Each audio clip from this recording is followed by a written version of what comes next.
Hello, my name is Keisha Christie, and I am a storyteller. Today is November the 5th, and this is Canada Storytelling Day. And I would like to share a Canadian story with you.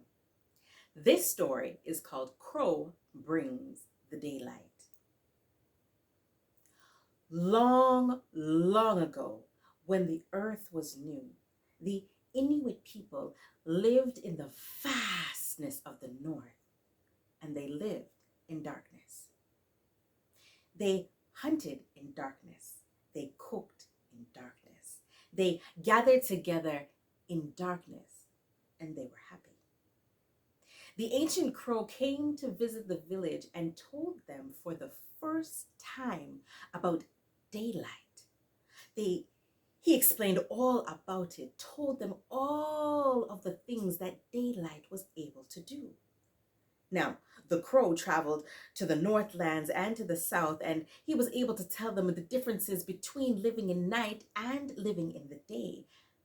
But the older folks did not believe Crow and turned their back on him. But the younger villagers, ooh, they loved Crow's stories, and they begged Crow to tell the stories again and again until they had committed the tales to memory. And they would speak amongst themselves. And they would say, imagine how much hunting they could do in the daylight. Others would say, what would happen if they could see the polar bear before it attacked? They would speak amongst themselves. And they would often go back to Crow and ask Crow to bring a little bit of daylight. Well, Crow loved to tell his stories, but he told them that he was too old to make the journey. The journey to daylight was a very long one, and he wasn't sure that he could do it again. But you know young people. They asked for the stories time and time again, and they continued to ask Crow to bring just a little bit of daylight. They continued to ask and ask until Crow finally changed his mind and decided that it was worth the trip. Crow stretched his wings and flew high into the sky, into the darkness for miles and miles. Crow became weary several times and had wanted to turn back. But the day he had decided that he was going to turn back was the time where he saw a little sliver of light in the horizon. And that let Crow know that he was close to daylight. And he kept flying and flying until that little sliver became full-blown daylight. Crow could see the blues in the skies and the clouds that were fluffy and white. He marveled at all that he could see, the colors of bright greens and yellows and all the different things and animals that he could see. Crow flew and flew until he was just too tired, and he rested on a tree and just stared at all that he could see, marveling at all that daylight brought.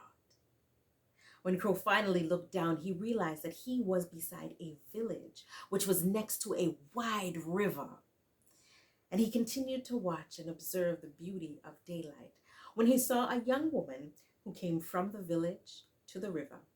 She lowered a large bucket into the icy water and scooped up as much as she could. Crow had an idea.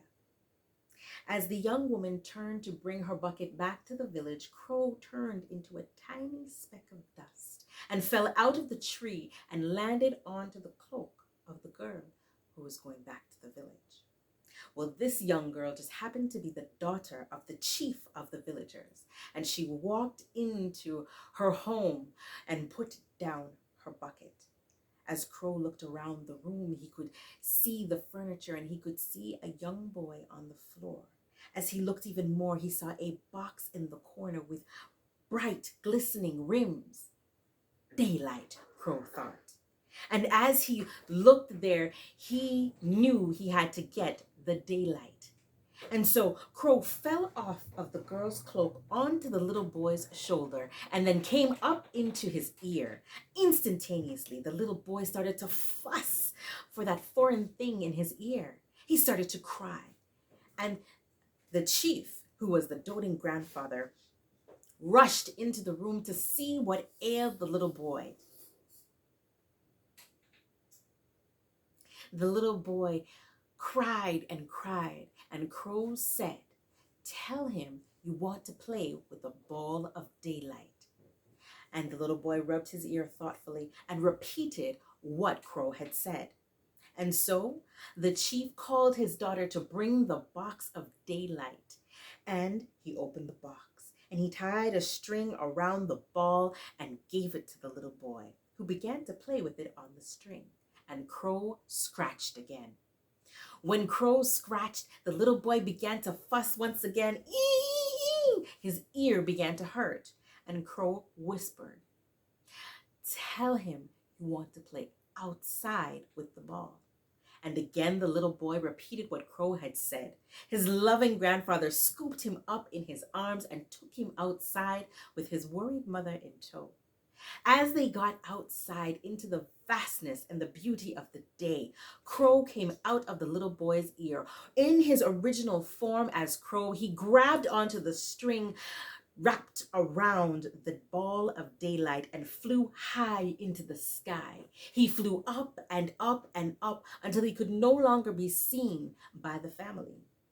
Well, in the north, the Inuit people saw a little speck of light flying towards them. They watched, and it became bigger and bigger, and they saw more and more light until they recognized that it was Crow who was returning with daylight. Well, Crow flew as far as he could, as fast as he could, and he grew tired. As he got to the middle of the village, he dropped the ball of daylight and it shattered on the ground, spreading fast and wide and high and low. It spread everywhere. The Inuit people could see. They could see that shadows were chased away. They saw the vastness of the blue sky. They saw the mountains. They saw green patches of grass. They saw the glistening snow and ice. They marveled at the sight.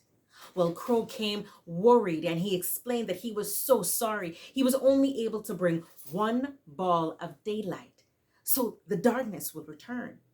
This daylight will stay for 6 months out of the year, but then it will have to rest and regain its strength, and so the darkness will return.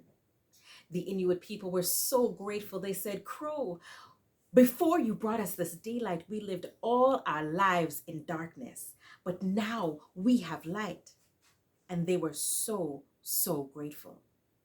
From that day until this day, the Inuit people live half of the year in light and the other 6 months in the dark. And they revel and are grateful to Crow still to this day, because it was Crow who first brought them daylight. Thank you so much for listening.